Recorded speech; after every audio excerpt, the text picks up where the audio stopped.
자, 올해 분양하는 강남권, 뭐 서초 내지는 서울의 많은 지역들이 좋은 아파트를 분양한다고 알고 있는데 네. 저도 이제 소식 들으셨군요. 네. 10억 로또.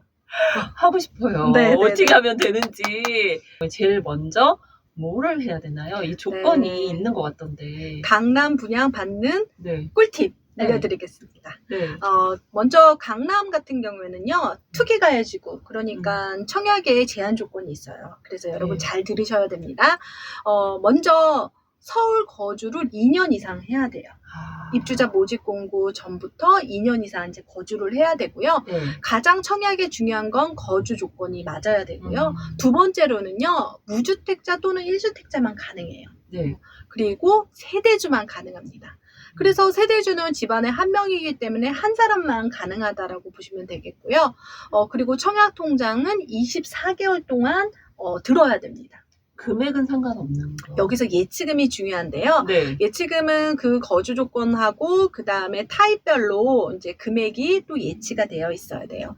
근데 이번에 강남권 분양 같은 경우 8호제곱미터 이하는 네. 서울에 살고 있다면 300만 원 정도 예치금이 들어져 300만 있어요. 원만 있으면 돼요. 네네. 얼른 체크해봐야 그래서 돼요. 입주자 모집 공고 전에 그 불입하시는 것도 방법이고요. 네. 항상 중요한 건 입주자 모집 공고 그날 기준으로 된다라는 겁니다. 4가지 조건 아주 중요한데요. 네. 근데 또 하나 재당첨 제한이라는 게 있는데요. 당첨된 사람은 또 당첨되기 어렵습니다. 그래서 이 재당첨 제한 조건도 있다라는 거 기억하시고요. 그리고 강남, 서초, 송파, 용산 같은 경우에는 분양가 상한제 지역이에요. 분양가 상한제 지역은 분양가가 싸다. 이렇게 기억하시면 됩니다. 좋네요. 네. 그러면 그 말씀하신 로또가 지금 분양가 상한제를 적용받기 때문에 분양가가 높지 않다. 네. 그런데 네. 이렇게 좋은 거 있으면 또 안 좋은 게 있겠죠. 그렇죠. 2가지인데요. 전매 제한하고 거주 의무가 있습니다. 말이 어렵다. 네. 전매 제한이라는 거는 뭔가요? 네. 팔지 말라는 얘기인가? 네, 팔지 말라는 얘기예요. 분양권 상태에서는 사고 파는 게 안 된다. 분양권 상태에서. 네. 그럼 언제 팔 수 있어요? 소유권 이전이라고 해서 집문서가 나오면 네. 그때 팔 수가 있습니다. 바로 팔 수 있어요. 그런데 여기서 플러스 거주 의무라는 게 있는데요. 거주 의무 5년이라면요. 입주하고 나서 5년 동안 팔면 안 되거든요. 팔면 안 되는 거예요? 아니면 그 집에서 살아야 되는 거예요? 팔면 안 돼요. 세는 줘도 돼요? 안 돼요. 그리고 거주해야 되고요. 거주 의무니까요. 그리고 나서 팔 수도 없다라는 거죠. 그래서 전매 제한이 있다라고 해서 나 이제 집문서 나왔으니까 팔아야지 하지만 거주 의무가 아직 풀리지가 않았어요. 그러니까는 집문서 나오고 5년 동안 그 집에서 거주한 사람만 팔 수 있다. 네, 맞아요. 네. 그래서 이런 조건들이 있기 때문에 꼭 기억하시고요. 네. 그리고 강남권의 분양 같은 경우에는 대부분 주변 시세보다는 확실히 쌉니다. 이번에 진짜 10억 로또인 게 바로 환신 사지구. 거기 소문내면 안 되는데.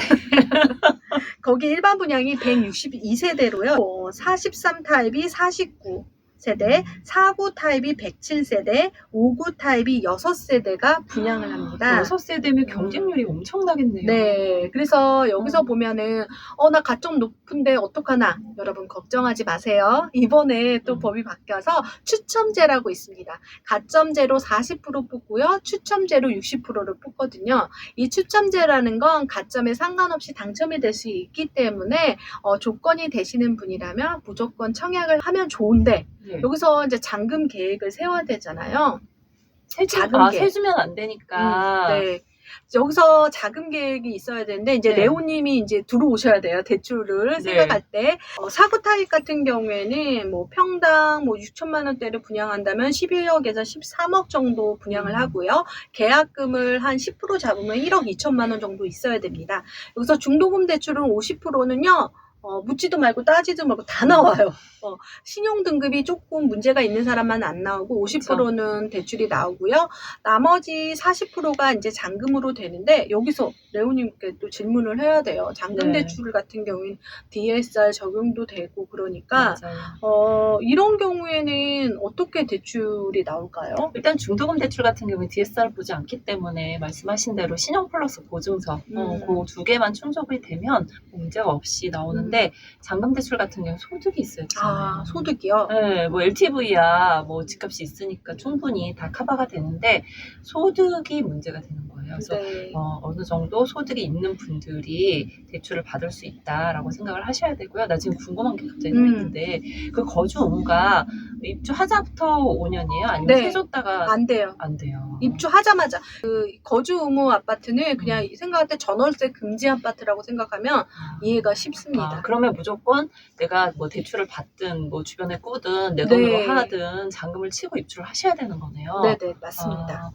그렇게 되면 그 소득 대비 대출이 나가기 때문에 본인의 소득을 높이거나 뭐 결혼하셨으면 뭐 부부합산 소득이라든지 우리가 이제 보통 분양하면 입주까지 한 3년 정도 걸리죠. 네, 3년 그 안에 충분히 계획을 세워서 뭐 일자리를 구하시거나 하셔야 될 것 같습니다. 청약을 당첨을 하려면 사이트 어디 가서 해야 돼요? 네, 청약홈에 들어가서 이제 청약 접수를 해야 되는데요. 네. 여러분들이 청약홈에 들어가면 문자 서비스가 있어요. 내가 관심 있는 지역에 청약이 나오면 알려달라. 그래서 저는 서울, 경기 지역은 문자 서비스를 해놨거든요. 그럼 문자 언제 와요? 네, 문자가 한 오후 8시 정도에 와요.